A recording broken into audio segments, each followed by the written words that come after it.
অনেক দিন ধরে মনের ইচ্ছা ছিল যে নৈহাটি যাব বড়মার দর্শন করতে, তো ফাইনালি মনের ইচ্ছাটা পূরণ হলো। সকাল 6টায় বাড়ি থেকে বেরিয়ে 7টার মধ্যে উলুবেড়িয়া স্টেশনে পৌঁছে গিয়েছিলাম। তারপর উলুবেড়িয়া গিয়ে ট্রেনের টিকিট কেটেছিলাম একদম চুঁচুড়া পর্যন্ত, রিটার্ন টিকিট কেটে নিয়েছিলাম, পার হেড পড়েছিল 30 টাকা।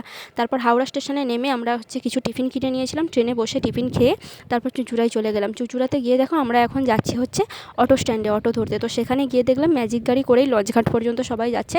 ম্যাজিক গাড়িতে নিয়েছিল পার হেড 8 টাকা করে। তারপর লঞ্চঘাটে গিয়ে আবার লঞ্চের টিকিট কাটা হলো। আর লঞ্চঘাটটা দেখো খুব সুন্দর লাগছে। আমার বাবান তো ঘুমিয়ে পড়েছে আর চারিদিকে লঞ্চ দাঁড়িয়ে আছে।